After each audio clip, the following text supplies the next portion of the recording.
All right, I'm just kind of getting tired of watching all this bullcrap on TV, especially with the reforms in healthcare, so I felt it would be necessary to record this video and talk about a very serious topic in this country, and that's alcoholism. So, basically, here's what I want to do. I want to tell you all, alcoholism is not a disease. There's no such thing as the disease of alcoholism. If you believe you are an alcoholic and that makes you a diseased person or a sick person, you're a sick person, but you're not diseased. You don't have a disease. There's no such thing as a disease of alcoholism. Why? Because how could there be a disease of alcoholism? Alcohol abuse is a behavior. Like any other behavior, you can change your behavior. If there is no alcohol in the world, there can be no alcoholics in the world. If there are no drugs in the world, there can be no drug addicts. It's as simple as that. It's a bunch of weak-minded individuals who have screwed up too much in their life and they're looking for redemption, but they are failing to note the bigger picture that you are a failure as a human being. All right. Now, this is not to say that there's no redeeming quality to being an alcoholic. Of course, you can stop drinking or limit your alcohol or have some control over it. But here's the thing. These people who genuinely believe that there is no way for them to stop what they are doing without going completely insane are either mentally ill or meaning a real mental illness, not alcoholism, and really need true help of a physician. Now, let me explain to you why this is. The founders of Alcoholics Anonymous were two drunk assholes who had to, in their massive bullshit complex, devise a system for themselves that they would stop drinking. So they decided that they would blaspheme to Elah, and they would make up an entire system where they would convince people that they were sick spiritually and mentally. Some of these people are mentally ill. They're depressed. They're bipolar. They have ADHD, schizophrenia. They have something or another that's preventing them from leading normal lives. The rest of them, however, are just bad people. There's no cure for being a bad person. Just stop being a bad person. If you don't want to be a bad person, it's not that hard.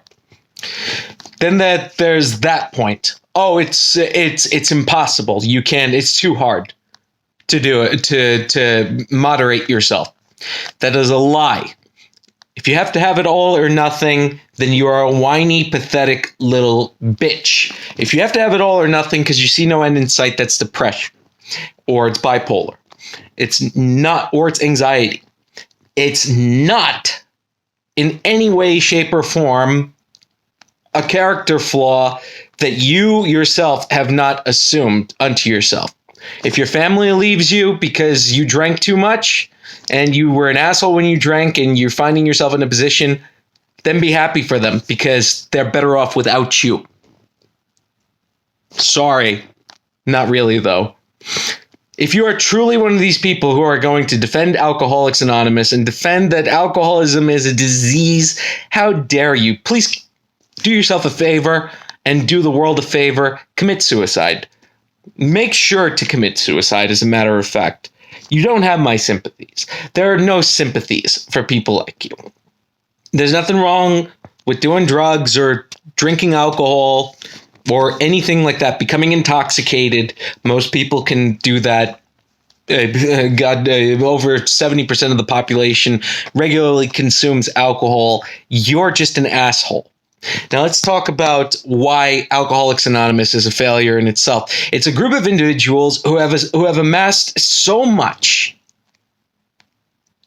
debt to society. Felonies. I'm talking about repeated felons. They couldn't even get a job at McDonald's. So what did they decide to do? They decide to band together and create an entire infrastructure where even they convince the courts that they are a solution to something. Mainly because there are people who are too overly empathetic or sympathetic to these individuals. Sympathy has brought nothing but destruction of mankind, where people who either don't want to go to jail and have a record are being deferred to these treatment programs by these individuals who have less than an associate's degree. I'm going to say less than an associate's degree because the minimum requirement is that you have an associate's degree in psychology, and key factor, you have to have a minimum sobriety period of 16 months, which I assure you are cheated by every single one of these individuals because they figure, fuck it, I ruined a couple of people's lives, people who may actually need help, and I'll tell them that they're alcoholics and they need my help, and I'll convince them as a business model that they need me so that they pay me instead of anybody else, and they pretend like they don't have real problems, like that they're just alcoholics. They just need to come for treatment programs and engage in the camaraderie. There is no double-blind study. There is no objectivity in these meetings. These meetings are usually held not by people who have psychology degrees, but people who have maintained a certain period of sobriety. Take, for example, people like I hate to say it, but Robin Williams. I don't want to speak on his behalf, but my personal belief is that Robin Williams would have been totally fine if he were not convinced he were an alcoholic, and the first chance he got to get high or whatever it was that he was doing, if he did not do that and just did his drugs and whatever, but learned to moderate himself as an empowerment, rather than being told that the consequences of his actions would be life-threatening or devastating. Everything in moderation. You understand what I'm saying? Yes, I'm even talking about heroin addicts. Yes, I am. I absolutely am. It does not matter what the drug. It matters the person. And the person, in order for a successful psychological treatment of mental illness, needs to be empowered. They need to feel that they have control over themselves. Now, Alcoholics Anonymous goes above the ends and the earths to tell people that they shouldn't think. That's in the Alcoholics Anonymous book. It says, do not think, surrender your thinking to a higher power. Well, your higher power can be anything except yourself. But that defeats the point. If your higher power is not yourself, then you are never going to be cured of anything. You are never going to take responsibility for your actions. You will never see the benefits of atonement for your actions, which were evil. You are a bad person.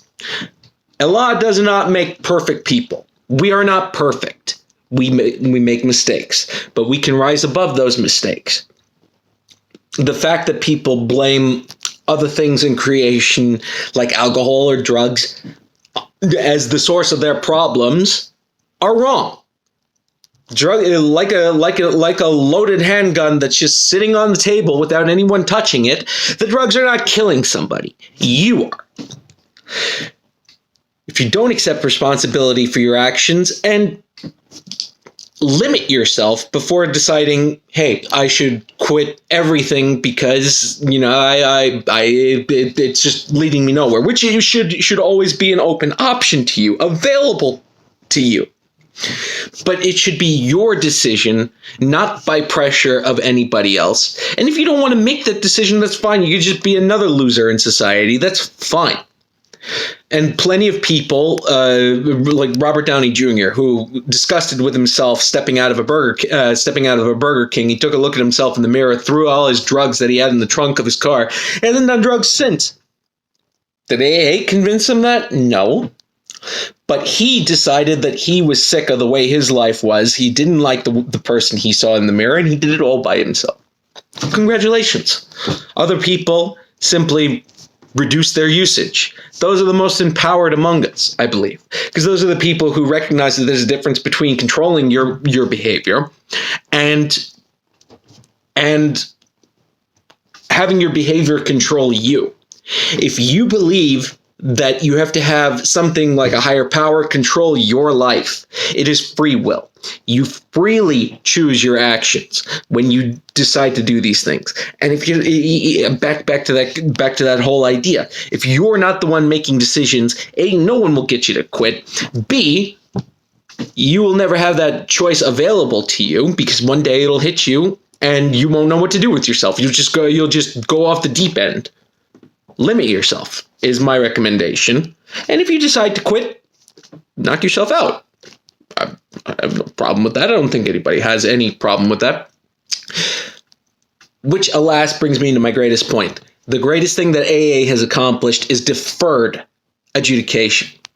And that is its only purpose, is so that people who don't want to go to jail sober up for a little while so that they can please the courts, and then they go right back to it. Most of them don't ever go see the courts again.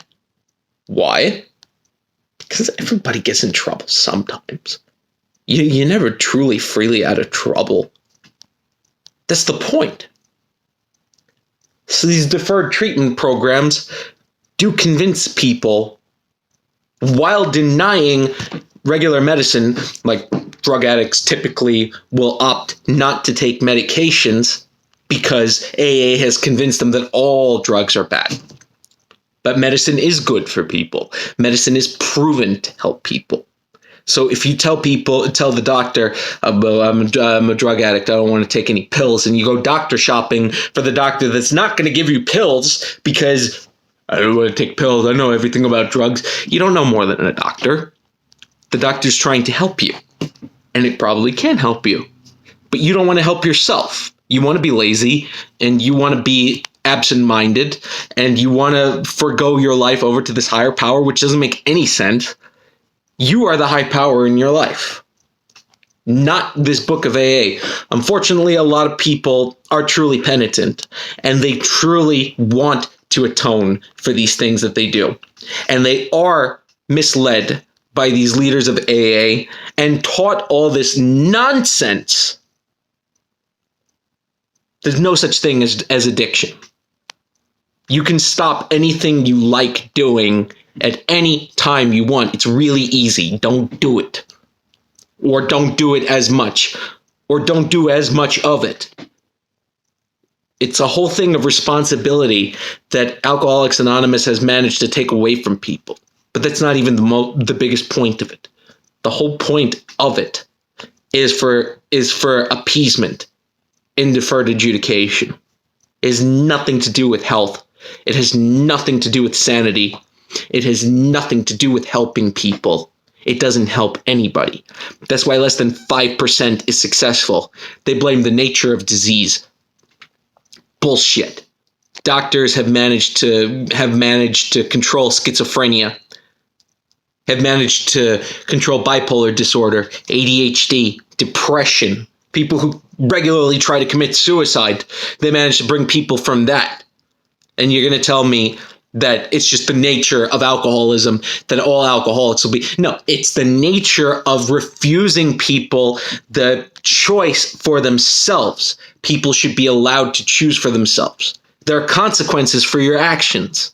And if you can't grow up and deal, then you're just not fit for this world. Commit suicide. That's what you should do. You're just a bad, shitty person, and I don't feel sorry for you. Less than 5%. Medical treatment will help you. Does help you. Only you can make that decision, though. If you're taking heroin because you're depressed, talk to a doctor. Tell them you're depressed, you're using heroin. Doctor will help you get off of it. You will go through with the treatment for it. Maybe the doctor will give you something to help you alleviate your depressive symptoms. And it will work. One way or another. It will work. If you don't believe that, then you're just full of shit. End this poison. End the poison of AA. Burn them to the ground. Literally and metaphorically. Burn AA to the ground so that we may save our race and the most deserving of people who are those who are misled for the right intention. Because there is nobody who runs that business of AA who is truly a good person, who has your interest at heart. I'm Savory Milkman. Join me in the fight to destroy this evil, abomination of a system that misleads people. If Robin Williams were helped, I think he wouldn't have killed himself. I really do think that. I believe somebody could help.